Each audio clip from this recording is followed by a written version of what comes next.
وعزيما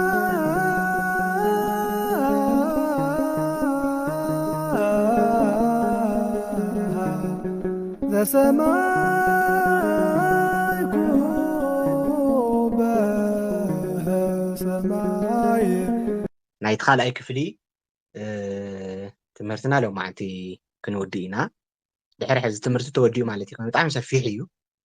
كاوزوم أبوታት እዚኣቶም ቀጥሉ ናብ ብሄራውያን ኣበውኒ ኣትዩ ትምህርቲ ዞሮ ዞሮ ግን ዝናይ ጠቕላላ ሕዚ እስካዕ ዝረኣናዮ መጀመርያ ቅድሚ ድሕሪ ሃዋርያት ናይ ካብ ሃዋርያት ጀሚርና ድሕሪ ሃዋርያት ዝመፁ ኣቦታት ንመን እዮም ዝብል ርኢና ነርና ካብኡ እንደገና ከዓ ማለት እስካዕ ዘመን ንቅያ ዝነበሩ ኣቦታት ካብኡ ድሕሪ ንቅያ ዝነበሩ ኣቦታት ንመን እዮም ዝብል እናረኣና ነርና ሎማዓንቲ እዚ ካልኣይ ክፍሊ እዚ ኣብዚ ክንወድኦ ኢና ኣብዚ ዝውዳእ ኮይኑ ይኮነን ግን بخالي معتي كالي جيزي عندنا كتسيلنا بدنبي زجاجي نجاراتو نزجاجينا هنكتسيلنا لو معتي بناي قدوس جيروم تاريخ بمرأي إنا خنزازم كاب قصالي كنقصل كلنا جن كاب أغسطين بطعم أم نجار ملوكتنا فلسفنا عبي واغاز نورو قدوس أغسطينوس ويكع أغسطين تبيلو فلت أبو كاو جميرنا بقصالنت كنرئينا لو معتي جن تحيزنا يزنا ورنا خفلي مودة أتازخون ناي قدوس جيروم ويكع جيروم تبيلو فلت أبو كنرئينا كنميو جن حنتي حتو تحتي نيرا بوشتي بقدماي ناي قدوس كيرلس كنرئ خلنا أو ناي قدوس كيرلس ምስ ንስጥሮስ ዝነበሮም ክርክር ቅዱስ ቄሮስ ካፍቶም ናይ ቄርሎስ አስተምሮታት እመቤታችን ወላዲተ አምላክ ዳእያ እምበር ወላዲተ ሰብ ጥራሕ ከም ዘይኮነት ክናገር ከሎ ቅዱስ ቄርሎስ ንስጥሮስ እንደገና ከዓ ወይ ቅዱስ ቄርሎስ ቴኦቶኮስ እያ ትበሃል እመቤታችን ወላዲተ አምላክ እያ ዝወለደቶስ አምላክ እዩ እምበር ሰብ ጥራሕ አይኮነን ሰብ የወለደትን አይኮነን ሰብ ጥራሕን ዝብል ክሕደት የልዒሉ ነይሩ ንስጥሮስ እሞ ነዚ ክሕደቱ ከዓ ንስጥሮስ ክርስቶቶኮስ እዩ ዝብሎ ሰብ ጥራሕ እያ ወሊዳ ንምባል ተጠቂሙሉ ሕዚ ክርስቶስ ወይ ወለደቶ እንዲ ተባይሉ ወይ ወሊዳቶ እያ ግን ከምቲ ንሕና እንጥቀመሉ ክርስቶስ ክንብል ከለና አምላክ ወሰብ ኢና ኢና ንሕና እንትርጉም አምላክ ሰብ ዝኾነ አምላክ ዝኾነ ሰብ ኢልና ኢና ንዛረብ ንስጥሮስ ግን ክርስቶቶኮስ ኢሉ ክጥቀም ከሎ ሰብ ጥራሕ ኢሉ እዩ ተዛሪቡ ነይሩ እሞ ከምቲ ንሕና ዓይነት ትርጉም ኣይኮነን ዘለዎ ቅዱስ ቄርሎስ ግን ቲኦቶኮስ እያ ትበሃል እመቤታችን ማለት ወላዲተ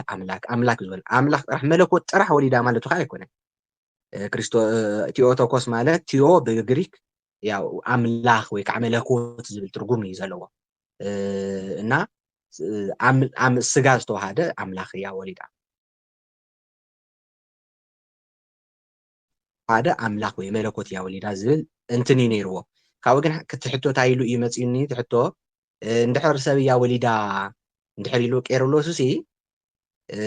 መንፈስ ቅዱስ መንዳእ መዓዝ ዳእ መለኮት ተዋሂዱ ወይስ ካብ መጨረሻ ሰብ ነይሩ ኢሉ ዝኣምን ወይስ ድሓር መለኮት ተዋሂዱ ብድሓር ወላ ብልደተ ይኹን ግን መለኮት ድሓር መፅኡ ሓዲርዎ ማለት ተዋሂዱ ወይ ኢሉ እዩ ዝሓስብ ዝብል ሕቶ እዩ ተሓቲተ ነይረ ከም ናይ ንስጥሮስ ንሕና እንታይ ኢና ንብል ካብ ማህፀነ ድንግል ጀሚሩ አምላክ ካብ ሰማያት ናብ ምድሪ መለኮት እግዚአብሔር ወልድ መለኮት ክንብል ከለና ኣብን መንፈስ ቅዱስን ማለትና ኣይኮነን ዝተፈለየ ኣካል በመሓዝ እግዚአብሔር ወልድ ኣብ ማህፀነ ማርያም ብዝሓደረሉ እዋን ስጋ ሒዙ ተዋሂዱ ካብ ሽዑ እንዳሃር 9 ወርሕን 5 መዓልትን ኣብ ማህፀና ድሕሪ ምፅናሕ ካብኡ ተወሊዱ ካብቲ ገና ካብቲ መጀመርያ መዓልቲ ይኩነኒ ካብ ትብል መዓልቲ ጀሚሩ ፅንስፍታ ዝተፈለመትላ ስጋን መለኮትን ብምዋሃድ ብተዋህዶ ኢልና ኢና ንኣምን ንስጥሮስ ግን ከምዚ ኢሉ ይኮነን መጀመርያ ሰብ ተራ ሰብ እያ ወሊዳ ሎቱ ስብሃት ሰብ ጥራሕ እያ ወሊዳ ኢሉ ይሓስብ እሞ ድሓር ግን መለኮትነት መዓዝ ተዋሂድዎ ኢሉ እዩ ዝኣምን ንስጥሮስ ብጥምቀት ጊዜ ንዘመናት ከይዱስ ክርስቶስ ወዲ 30 ዓመት እዩ ጥምቀት ተጠመቀ ኣይኮነን ኣብ 30 ዓመቱ ኣብ ማይ ዮርዳኖስስ መንፈስ ቅዱስ ክሓድሮ ከሎ ሽዑ መለኮት ተዋሂድዎ ን30 ዓመት ግን ሩቅ ብእሲ እያ ሰብ ጥራሕ እዩ ኣምላክነት ዘይነበሮ ኢሉ እዩ ዝኣምን እና መዓዝ እዩ ዝብል እዩ ነይሩ መዓዝ እዩ መለኮት ሓዲርዎ ኢሉ እዩ ዝኣምን እዩ ነይሩ ትሕቶ ብጥምቀት ጊዜ يحضروا زين أي نستروس كحدة اليوم زي كابلنا لو معنتي نام ناي قدوس جيروم ويكعه يورونيموس تبهلون يصوعي بزقرم كنتات بزح اسمات اللو جيروم بزحت قدوس جيروم بزحت اسمات اللو بتلي كع قدوس جيروم بناي تاريخ صحفنته ويكع مصحفت ام مصحف زنبرو فلي بزحت نغرات اللو ግን መጽሐፍ ዝነበሩ ትግሃት ኣቦታት ብሰፊሑ ልዕልዎ ኣብ ታሪክ መጽሓፍ ትኽትሪኡ ከለኹም ሕዚ ኤቪደንስ ገይሮም ዝጥቀሱ ቅዱስ ጄሮም ተፊሉ እዩ ጄሮም ከም ዝበሎ ጄሮም ከም ዝተናገሮ ተቢሉ እዩ ታሪክ ዝጽሓፍ ኣብ ታሪክ ሰፊሕ ኣብ ጽሑፋት ዝነጠፈ ኣቦ እዩ ታሪኩ ንሪኢና ማለት እዩ ስለዚ ጥርኑፍ ዝኾነ ናይ መጽሓፍ ቅዱስ ናይ መጀመርያ ናይ መጽሓፍ ቅዱስ ሊቅ ኣቦ ኮይኑ ተቢሉ እውን ይጽዋዕ ማለት እዩ ብጥርናፈ ደረጃ ወይ ከዓ መጽሓፍ ቅዱስ ብምስብሳብ ታ እዩ ዝብል ትሕቲልና ንሪኦ ኢና ቅዱስ ጄሮም ብዙሓት ኣስማት ኣለዎም ዝነገርኩም ሶፍሮኒዩስ ወይ ከዓ ዩሶቢዩስ ሄሮኒሙስ እናተባሃለ ይጽዋዕ እዚኦም ብዙሓት ኣስማት ኣለዎ ወይ ከዓ ጂሮም ሓደ ካብቶም ዓበይቲ መምህራን ናይ ቤተክርስትያን ምዃኑ ዝንገረሉ ክርስቲያን ኣቦ እዩ ኩለን ኣብያተ ክርስቲያናት ምዕራባውያን ዋላ ምብራቃውያን ናይ ካቶሊክ ቤተክርስትያን ሓዊሱ ዝቕበሉ ዓብይ ኣቦ እዩ ዘቦሉ እና ንቤተክርስትያን ኣቦ ዓብይ ኣቦ ምዃኑ ዝንገረሉ ኣቦ እዩ ማለት እዩ ብ347 ድሕሪ ልደተ ክርስቶስ ኣብ መንጎ ኢጣልያን ዳልማጥያን ወይ ከዓ ናይ ሕዚ ዳልማጥያ ማለት ዩጎዝላቪያ ትበሃል ዓዲ ማለት እዩ ኣብ እትርከብ ቀደም ስትሪዶ ሕዚ ድማ ክሮኤሽያ ተቢላ ወይ ከዓ ክሮኤሽያ ተቢላ ትፍለጥ ቦታ ካብ ክርስቲያን ስድራ ቤት ዝተወለደ ኣቦ እዩ ብክንደይ ብ347 ድሕሪ ልደተ ክርስቶስ ዝተወለደ ኣቦ እዩ ግን ኣብ መበል 19 ዓመት ዕድሚኡ እዩ ታይ ኮይኑ ማለት እዩ ክርስቲያን ኮይኑ ዝተጠመቐ ኣብ 19 ዓመት ዕድሚኡ እዩ ማለት ሕዝቢ ናይ ቤተክርስትያን ስርዓት መሰረት ወዲ ብ40 ጓል ብ80 ኢና ንጥመቕ እዚ ኣቦታትና ብቀኑና ዝቀነንዎ እዩ ምሳሌ ገይሮም እዮም ዝክቅንኑ ከለዎ ምሳሌ ገይሮም ተጠቂሞም እዩ ኣዳም ብዝተፈጠረለ ብ40 መዓልቲ ናብ ገነት ሄዋን ብዝተፈጠረት ብ80 መዓልቲ ናብ ገነት ዝኣትወትሉ እዋን እዩ ስለዝብሉ ምናልባት ኣብ መንጎ ድምፀይ ተቋሪጹ ንገርኒ ኢኹም እሺ ምናልባት ድምፀይ ተቋሪጹ ማእኸል ማለት እዩ ስለዚ የሪኦ ዘለኹ እዩ እና እዚ ምሳሌ ጌርና ንሕና ወዲ ብ40 ጓል ብ80 ኢና ንጥመቕ ግን እዚ ቀኑና ዳ ኢምበር 80 መዓልቲ ዝሓለፈ ሰብ ዝሓለፈት ጓል ወይ ከዓ 40 መዓልቲ ዝሓለፈ ወዲ ኣይጥመቕን ማለት እዩ በተለይ ኣብቲ ናይ መጀመርያ ቤተክርስትያን እዚ ስርዓት እዚ ኣይነበረን ንምንታይ ተተባሂሉ ሓደ ቤተክርስትያን ዝተረጋግዐትሉ ዘመን ይነበረ በቲ እዋን ንሱ እንታይ እዮም ዝገብሩ ነይሮም ሓደ ሰብ የእምንዎ ሐዋርያት የእምንዎ ኣብ ናይ ሐዋርያት ታሪክ ክንርኢ ከለና ቃል እግዚአብሔር ይነግርዎ ብጎይታና በኢየሱስ ክርስቶስ ምስ ኣመነ ዝኣመነሉ ቅጽበት የጠምቁ ግልጽ ዲ እዚ ግን ንናይ ህፃናት ሓደ ሰባት ንናይ ህፃናት ጥምቀት ዝኽልክል እውን ይኾን ሓደ ሰባት ከይኣመኑ ንምንታይ ኢኹም ህፃናት ተጥምቅዎም ኢሎም ዝሓቱና ሰባት ኣለዉ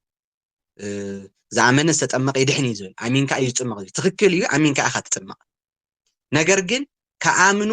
ዕድምኦም ወይ ከዓ ልቦና ዘይተፈጠረሎም ህፃናት ክርስቲያን ንምግባር ወይ ከዓ ናፍቲ ናይ ክርስትና ሕብረት ንምእታው ከዓ ጥምቀት የድልዩ ጥምቀት ካብቲ ምስ እግዚኣብሔር ንሓብረሉ ሓደ ውሉድ እግዚኣብሔር ንኾነሉ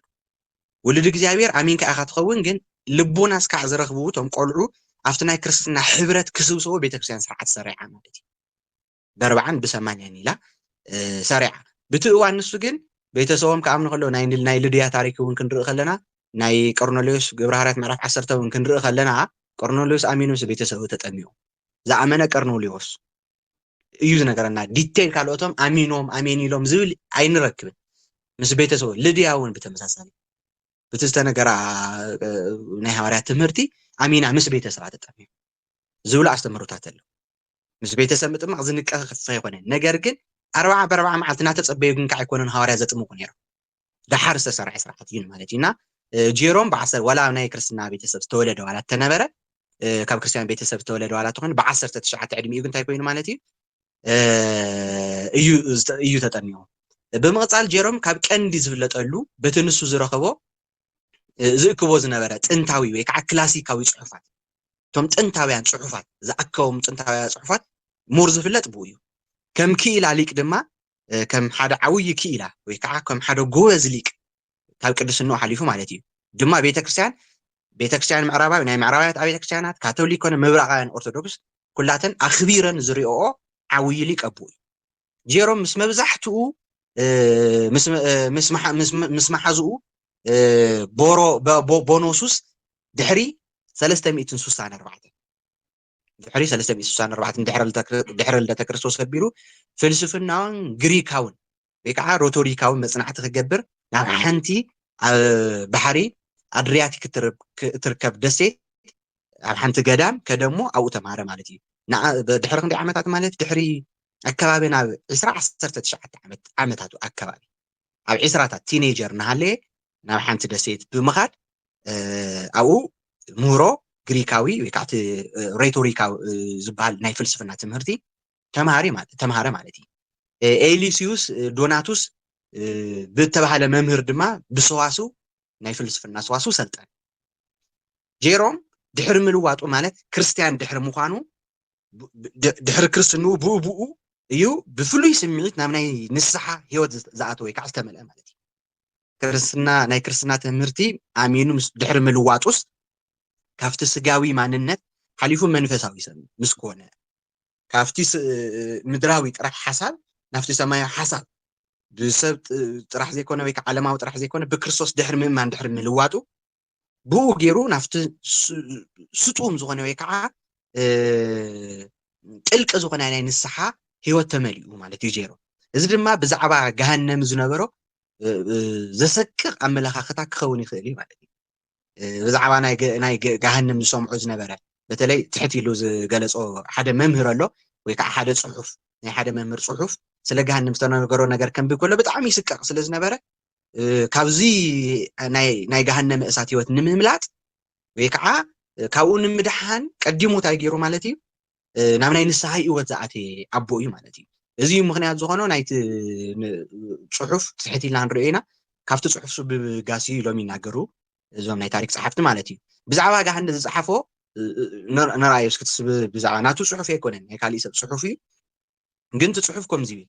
ዝበዝሕ እዋን ይብል ተጻሓፊ ክጽሕፍ ከሎ እንታይ ይብል እዚ ጀይሮም እዚ ብምርኣይ ናብ ናይ ንስሓ ህይወት ገሃነም እሳት ንምስቃቕ ዝጀመር ዝበዝሕ እዋን ርእሰይ ኣብ ምድሪ ተኳዓተ ዓሚቕ መቃብር መናድቁ ማለት መንደቃቱ ብኩሉ ሸነኽ ብሬሳታት እተደርደረ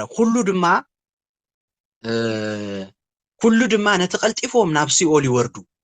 ዝብል ቃላት እቲ ዘማሪ ናይ ዳዊት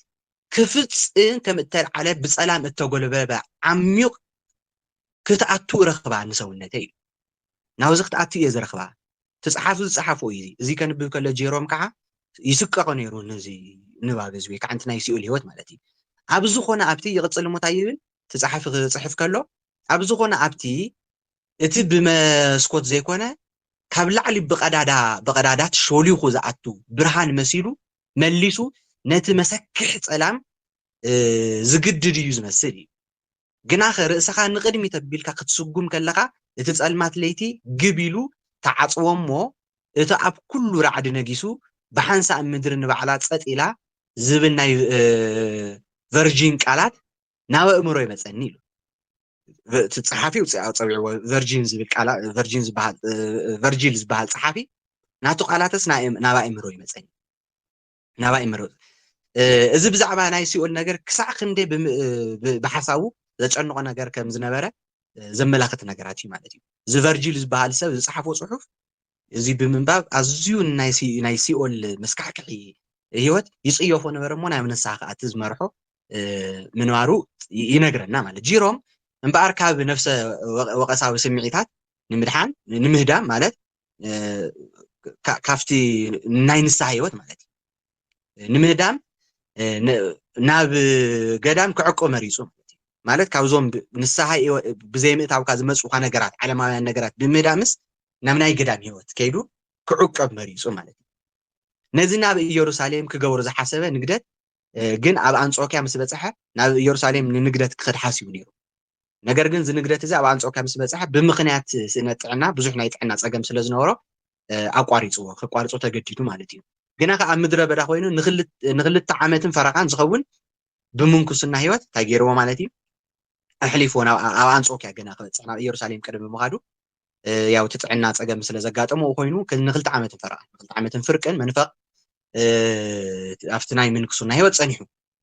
ምስኡ እቲ ዝኣከቡ ኩሉ መጽሓፍቲ ሒዝዎ እዩ ዝዘርዝ ነበረ ዝኣከቦም ናይ ብሉይ ኪዳን በተለይ መጽሓፍቲ እቶም ናይ ብሉይ ኪዳን መጽሓፍቲ حزوم يزور أبزع جوزوزي أبتو نصحفات اتروماوي ناي مدرخ إلى ويكعا تناي مدرخ إلى زبال تشيشروز تبهاله سب كنبب كله أيو برأي من قد انتاينت مصحف قدوسن كريستيان بدن بزبرلو قدوس جيروم أفتنا أي قدامي وتنا هالليس تشيشروز بهال حدا روماوي ناي مدرخ إلى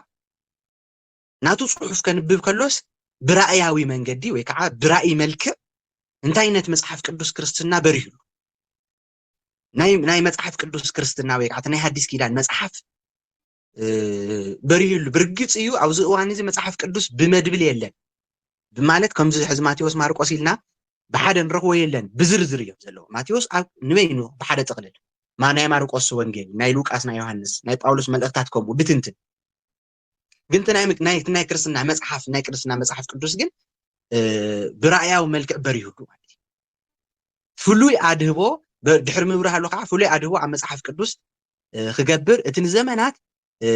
زصلو ويكع زمانات زصنح اسكع حز زصنح ناتو سرح ويكع ايو كعي خع عالم كاب زرائي بمصحف ناي مسبساب اسكع حز زمانات زلق ناي مصحف مسبساب سرح اتيو مالتي مصحف قدوس بمصحف درجه بمدبل درجه تسبسيو زتصحفلو ب 300 مጨረሻ 300 ዓመተ ምህረት መጨረሻ ማለት በ398 አካባቢ ነበር 400 ዓመተ ምህረት ከባቢ እዩ መጽሐፍ ቅዱስ በመድብል ኮይኑ ከመጽሐፍ ቅዱስ ክንበብ ዝጀመረ ንዚ ከዓው የስተዋጽኦ ዝነበረ በተለይ ናይ ብሉይ ኪዳን መጽሐፍቲ ጽሩይ መጽሐፍ እዩ አኪቡ ዝባሃለሉ ዝምስገነሉ ቅዱስ ጄሮም እዩ ናፍቲ ስራሕ ንሱ ናፍቲ ናይ መጽሐፍ ናይ ምስብሳብ ስራሕ አኪዩ ማለት ጄሮም በምክንያት ዝገበሮ ምርምራዊ ዕዮታቱ ሶይል ይኮነ ብዙ አይነት ምርምር ዝገበረ ቦዩ ማለት እዩ ካብቶም ምርምራዊ ስራሕቱ ኣብ ክርስትና ካብ ዝተራእሉ ሊቃውንቲ ልዑል ቦታ ሒዙ ይርከብ ማለት ኣብቶም ናይ መጽሐፍ ዙርያስ ካብ ዝገበሮም ዓበይቲ ምርምራት ዝተልዓለ ካብቶም ዓበይቲ ናይ ክርስትና ኣቦታት ወይ ከዓ ሊቃውንቲ ልዑል ቦታ ሒዙ ዝርከብ ስምኒ ማለት እዩ ቅዱስ ጄሮም ምስ ናይ ዝኩሉ ምስ ዝኩሉ ሊቅ ናይ ግሪክ ናይ ዕብራይስጥን ድማ እዩ ምስ ምርምሩስ ብተወሳኺ ከዓ ናይ ግሪክ እውን ናይ ዕብራይስጥ ቋንቋታት እውን ታዩ ማለት እዩ ሊቅ ዝነበረ እዩ ብ378 ድሕሪ ልደተ ክርስቶስ ንሓፂር እዋን ብዘይድላዩ አቡን ናይ ፓውሊኑስ ኮይኑ ተመሪጹ ነይሩ እሱ ብዙ ጊዜ ዘመቦታት በተለይ ኣብ ትምህርቲ ኣብ መንፈሳዊነት ዝቀንዑ ዝነበሩ ቦታት ታሪኽ ቦታትና ባሕፈሻ ክትሪኡ ከለኹም ንስልጣን ኣይመርጽዎ እኳ ዳስ ተገዲዶም ኣይንደልን ስልጣን ኢሎም ካድሞ ከለውካ ተኣሊሾም ብዋርድያ ተኣሊሾም እንዲዮም ሓዲኦም ታሪኮም ክነንብብ ከለና ከዓ ተኣሲሮም መጽዮም ኣብ ጉንዲ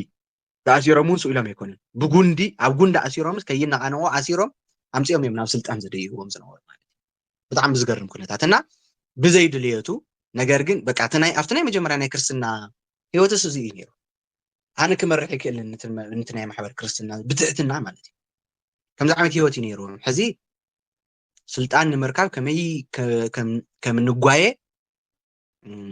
ግልጽ ይምንጋር ዘድልዩ ነገር ኣይኮነን ያው ኣቦታትና እውን ደቆም ብደንብ ክመርሑ ዘይኽእሉ ዘለው ሕዚ ንስልጣን ብመንፈስ ቅዱስ ጥራሕ ዘይኮነ ብባዕልኻ ብስጋዊ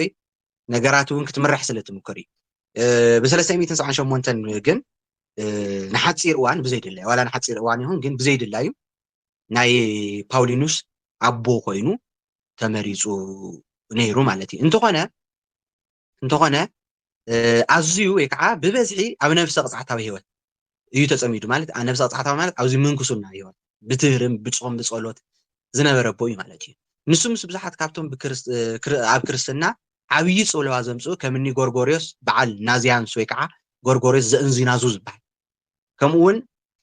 አፖሊናሪዮስ ወይ ከዓ አፖሊኖርኒዮስ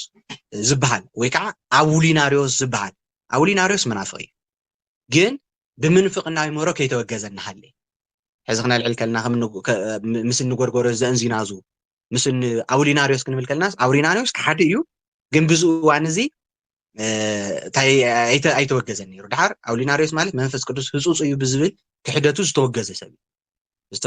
ሰብ እዩ ግን ቅድሚ ክሕደቱ ምስኒ ጎርጎርዮስ ዘእንዚናዙ ምስኒ አፖሊኖሪዮስ ወይ ከዓ አውሊናሪዮስ ተራኺቡ ዝነበረ ኣቦ እዩ ቅዱስ ጄሮም ማለት እዩ ብዙ ጠቃሚ ዝኾነ ጽልዋ ድማ ካብኣቶም ረኺቡ እዩ ፅቡቅ ዝኾኑ ፅልዋታት ረኺቡ ነይሩ እዩ ቅድሚ ጎርጎሬስ እኳ ጎርጎሬስ ዘንዚና ዝኳ እስካዕ መጨረሻ እስካዕ ሕዚ ቅዱስ ኮይኑ ዝዘለቐ ኣቦ እዩ ኣውሊናሪዮስ ግን ድሓር ክሒዱ ተወጊዙ እዩ ቅድሚ ምውጋዙ ግን ብዙሓት ጠቐምቲ ፅልዋታት ካብኡ ከም ዝረኸበ ኣቦታትና ይናገሩ ማለት እዩ ብ382 ድሕሪ ልደተ ክርስቶስ ጀይሮም ናብ ሮሜ ምስ ተመለሰ ናይቲ ኣብኡ ዝነበረ ኣቡን ወይ ከዓ ኣቦ ፀሓፉ ኮይኑ ኣገልጊሉ እንደገና ማለት እዩ ግና ኸ ድሕሪ ሞት ኣቡን ምስ ሓደ ብፆቱ ኮይኑ ናብ ሃገር ፓለስታይን ወይ ከዓ ፍልስጤም ትበሃል ብምኻድ ምንኩስና ህይወት እንደገና ጀሚሩ ቅዱስ ጀይሮም ንዝተወሰኑ እዋናት ወይ ከዓ ንቁሩብ እዋናት ኣብ ትሕቲ ዲዲሞስ ዝተባሃለ ዓይነ ስውር መምህር ኮይኑ ኣብ እስክንድርያ ቤት ትምህርቲ እውን ክርስትና ፅኒዑ እዩ ኣብ ናይ እስክንድርያ ቤት ትምህርቲ ኣትዩ ብደንቢ ገይሩ ፍልስፍና እውን ሓዲስ ኪዳን እውን ብሉይ ኪዳን ብደንቢ ገይሩ ኣፅኒዑ ማለት እዩ ናይ ክርስትና ትምህርቲ ይከታተል ነይሩ ኣብ ናይ እስክንድርያ ትምህርቲ ቤት ማለት ፀኒሑ ድማ ናብ ቤተልሔም ተመልሰ እሞ ኣብኡ ኮይኑ ከም ሓደ ካህን ወይ ከዓ ከም ሓደ ቀሺ ከገልግል ጀሚሩ ማለት እዩ ኣብዚ እዋን እዚ ድማ ነቲ ዝዓበየ ስርሑ ማለት ትርጓሜ ብሉይ ኪዳን ናይ ብሉይ ኪዳን ትርጓሜ ናይ መፅሓፍ ቅዱስ ካብ ዕብራይስ ናብ ላቲን ወይ ከዓ vulgate ዝበሃል ዓብይ ስራሕ ሰሪሑ ካብ ዕብራይስጥስ ናብ ላቲን ናይ ብሉይ ኪዳን መፅሓፍቲ ትርጓሜ ታገይርዎ ማለት እዩ ተርጊምዎ ትርጓሜ አንድም ናበለ ሂዎ ዘይኮነስ እቲ መፅሓፍ ብቐጥታ ታገይርዎ ማለት እዩ ተርጊምዎ እዚ vulgate ይበሃል ዓብይ መፅሓፍ እዩ ብፅሩይ መልክዑ ተርጊምዎ እዩ ዝበሃል ከዓ ካብ ኩሎም መፅሓፍቲ ናይ ብሉይ ኪዳን መን እዩ ማለት እዩ ጀይሮም እዩ ማለት እዩ እዚ ትርጉም እዚ ኣዝዩ ፅፉፍ ትርጓሜ ምዃኑ ይመነሉ ብሊቃውንቲ ብዘይካዚ ቅድሚኡ እቲ ብቋንቋ ግሪክ ተተርጊሙ ዝነበረ ብሉይ ኪዳን ብቅድሚኡ ብግሪክኛ ተተርጊሙ ነይሩ እዩ ብሉይ ኪዳን ብመሰረታዊነት ተፃሓፈ ብዕብራይስጥ እዩ ካብ ዕብራይስጥ ግን ናብ ቋንቋታት ተተርጊሙ እዩ ንኣብነት ናብ ግእዝ ተተርጊሙ እዩ ጀይሮም ግን ናብ ምንታይ እዩ ተርጊሙ ንብሎ ዘለና ካብ ዕብራይስጥ ናብ ላቲን እዚ ከዓ vulgate ይበሃል ማለት እዩ ቅድሚኡ ግን ብዘይካዚ ብቋንቋ ግሪክ ተተርጊሙ ዝነበረ ብሉይ ኪዳን ነቲ ኣይሁድ ከም ቀኖናዊ ፅሑፋት እንደገና ከዓ ሓደ ካብ ዕብራይስጥ ናብ ላቲን ተርጊሙ ካልኣይ እንደገና ከዓ ካብ ግሪክስ ናብ ካብ ዕብራይስጥ ናብ ግሪክ ተተርጊሙ ዝነበረ ናይ ብሉይ ኪዳን መፅሓፍ ኣይሁድ ናይ ብሉይ ኪዳን መፅሓፍ ጥራሕ ኣይኮነን ዝቕበሉ ዝነበሩ ነቲ ኣይሁድ ከም ቀኖናዊ ፅሑፍ ዝቕበልዎ መፅሓፍ ጥራሕ ዝሓዘ ይነበረን ማለት እዩ እቲ ናይ ብሉይ ኪዳን ካብ ግሪክ ካብ ዕብራይስጥ ናብ ግሪክ ዝተተርጎመ መፅሓፍስ ናይ ብሉይ ኪዳን መፅሓፍስ ኣይሁድ ከም ብሉይ ኪዳን ዝቕበልዎ እቲ ናይ ብሉይ ኪዳን መፅሓፍ ዝሓዘ ጥራሕ ኣይነበረን እቲ ካብ ዕብራይስጥ ናብ ግሪክ ዝተተርጎመ መፅሓፍ ማለት እዩ ኣይሁድ ዝቕበልዎ ጥራሕ ኣይነበረን ግና ኣብዚ እዋን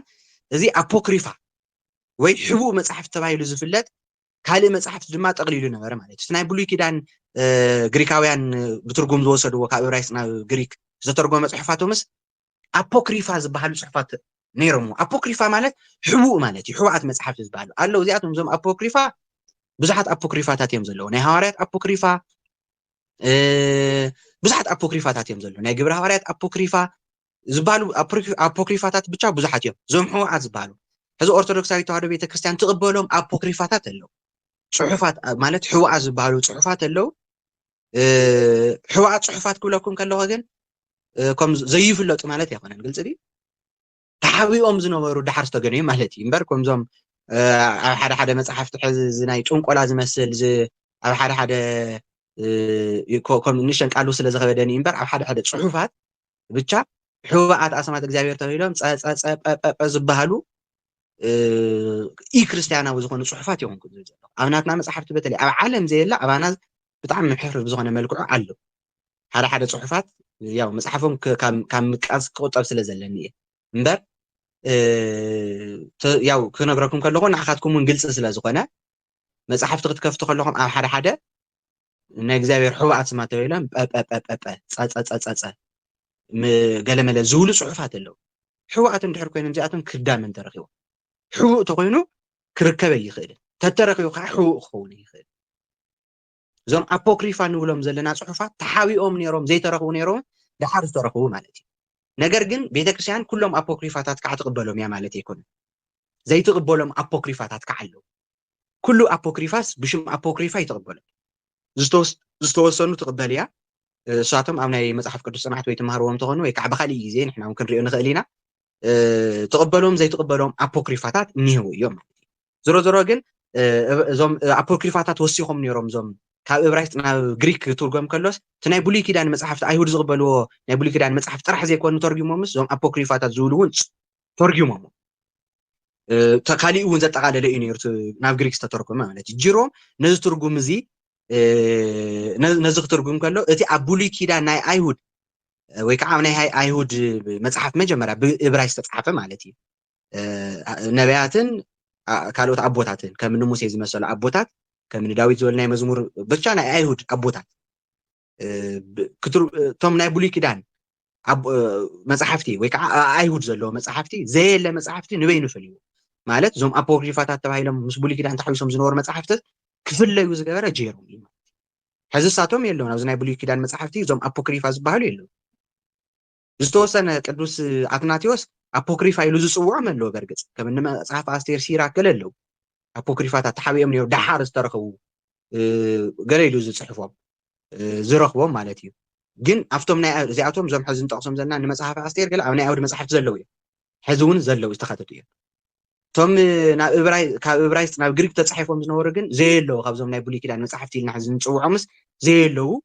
ካልኦት ተወሲኾም ስለ ዝነበሩ እዚ ናይ ምፍላሕ ስራሕ ናይ ምፍላይ ስራሕ ዝሰርሐ ዓብዪ ኣቦ እዩ ነቲ ናይ ኣይሁድ ግን ከም ብሉይ ኪዳን ብምጥቕላል ወሳኒ ዝኾነ ዕዮ ወይ ከዓ ስራሕ ቅዱስ ጀይሮም ሰሪሑ ወይ ከዓ መጽሓፍ ብሉይ ኪዳን ፈልዩ ኣይኖኦም እዮም ኣይሁድ ዝቕበልዎም ዝነበሩ ኢሉ ፈልዩ ዘቐመጠ ኣቦ እዩ ማለት ንሱ ንክርስቲያናት ኣብቲ ናይ ኣይሁድ ቀኖናዊ መጽሓፍቲ ብሉይ ኪዳን ክውስኹ ስልጣን የብሎምን ብምባል ነዚ ብ382 ድሕሪ ልደተ ክርስቶስ ጂሮም ናብ ሮሜ ምስ ተመለሰ ናይቲ ኣብኡ ዝነበረ ኣቡን ማን ነው ይቅርታ ክጠቃለሉ ኣብቲ ናይ ኣይሁድ ቀኖናዊ መጽሓፍቲ ብሉይ ኪዳን ክውሰኹ ስልጣን የብሎም ብምባል ነዚ ገይሩ ማለት እዩ ማለት ነቶም አፖክሪፋ ኢሉ ዝፈልዮም መጽሓፍትስ ናብቲ ናይ ኣይሁድ ክነሓውሶም እሞ ናይ ብሉይ ኪዳን መጽሓፍቲ ኢና ኢልና ክንሰምዮም ክንጽውዖም ኣይግባእን ናይ ኣይሁድ መጽሓፍቲ ናይ ብሉይ ኪዳን መጽሓፍቲ እዚኣቶም እዮም ኢሎም ብዝርዝር ቶም ሕዚ እንጥቀመሎም ናይ ብሉይ ኪዳን መጽሓፍቲ ኣቕሚጥዎም እዚ ዝገበሮ ቅዱስ ጀይሮም እዩ ማለት ጀይሮም ብዘይካዚ ኣብዚ እዋን ካልእ ከምኒ ኣንጻር ኦሪጎናውያን ኣርጌንስ ያው ከም ዝተወገዘ ብዛሕለፈ ርኢና ኢና ከምኡውን ፔላጀስ ዝበሃል መናፍቕ ኣሎ ብቐጻሊ ናይ ፔላጌስ እውን ክነልዕሎ ኢና እቲ ሓደ ፔላጌስ እዩ ዝበሃል ብናቱ ዝኣመኑ ሰባት ከዓ ፔላጂያውያን እዮም ዝበሃል እና ናይ ኦሪገን ከምኡውን ናይ ፔላጌስ ወይ ከዓ ናይ ፔላጂያውያን ወይ ከዓ ፔላጊያውያን ዘቕንዐ ኣንጻር ንሳቶም ዘቕንዐ ጽሑፋት ድማ ጽሒፉ እዩ ማለት ንኣቶም ዝቃወሙ ጽሑፋት ጽሒፉ እዩ ቅዱስ ጀይሮም ካብቲ መጽሓፍ ብምስብሳቡ ብዝዘለለ ናይ ኣርጌንስ ናይ ፔላጌስ ጽሑፋት ብምቅዋም ወይ ከዓ ብምፍራስ ዝጸሓፈ ኣቦ እዩ ሎሚ ዕዮታት ጀይሮም ክግምገም ከሎ ኣቦታት ሕዚ ኮይና ድሕሪ ብዙሕ ዘመናትስ ካብ 300 ገለን ሕሰብዎ እስካዕ ብ347 ኢና ዝበልና ይኮነ ዝተወለደሉ እስካዕ ሕዚ 1700 ዓመታት ተሻጊሩ ዝመጽሐ ጽሑፍ መጽሐፍ ቅዱስ ብመሰረቱ ካብቶም ዘይወድቅ ፍሉይ ዝገብሮም ሓደታ እዩ መጽሐፍ ቅዱስ ብዘመናት ዘይወድቕ ዘይሽሓር ምዃኑ ብዙሓት ጽሑፋት ካብ ዝተወሰነ ዓመት እንዳሕረ የገልግሉ 1700 ተሻጊሩ ዝመጽእ ካብ ጀይሮም ካብ ዝሰብሰበሉ እኳ ቅድሚኡ ዝተጻሕፈ እዮም ናይ ብሉይ ኪዳን መጽሓፍቲ ብጣዕሚ ብዙሕ እዮም ቅድሚ ልደተ ክርስቶስ እውን ተጻሒፎም ዝነበሩ እዮም እዚ ኩሉ ዘመን ሓሊፎም ዝመፁ ምዃኖም እዩ ማለት እዩ ስለዚ ብሕዚ ኮይኖም ካ ሊቃውንቲ ክግምግምዎ ከለዉ ናይ ጀይሮም መጽሓፍትስ ኣብ ዘመኑ ከመይ ዝበለ ዓብዪ ሊቅ ምንባሩ ጸሓፍቲ ታሪክ ብጣዕሚ ብምድናቕ እዮም ዝናገርዎ ሕዚ እውን ማለት እዩ ጽሑፋቱ እስኪ ይገምገሙ ከመይ ገይሩ እዩ ናይ ሰባሰባ ናይ ጽንዓቱ ናይ ሰባሰባ ስታይሉ ከመይ ነይሩ ጽንዓት ከመይ ዓይነት ጽንዓት ይገይሩሉ ዝብል ኩሉ ክሪኡ ከለዉ ብጣዕሚ ብኣድናቆት ዝሓልፍዎ ዓብዪ ኣቦ እዩ ቅዱስ ጀይሮም ማለት እዩ በረከቱ ይሕደረና ናይ ጀይሮም ሎማዓንቲ ተኻልኣይ ክፍልና ውዚ ብምርኣይ ኣቋሪፅና ኣለና ወዲእና ኣለና ዘይኮነ ኣቋሪፅና ኣለና ካብ ብቐጻሊ ማለት ወሰሙ ዘይኮነ ዝኾነ ግዜ ንእሽተን ብሬክ ንወሰድ ኢና ንዘይተፈለጡ ኣናት ማለት ዝተወሰኑ ግዜ ፀኒሕና ብካልኦት ምናልባት ክንጋነ ንኽእል ኢና እዚ ግን ዝተወሰኑ ግዜታት ድሕሪ ምፅናሕ ካብ ናይ ኣርጌንስ ከዓ ኦሪገን ዝበሃል ማን ነው ይቅርታ ኣውግስጢኖስ ዝበሃል ወይ ከዓ ኣውጉስቲን ዝበሃል ኣቦ ብምቕጻል ክንርኢ ኢና ማለት እዩ ወስብሐት ለእግዚአብሔር ይቐኒለይ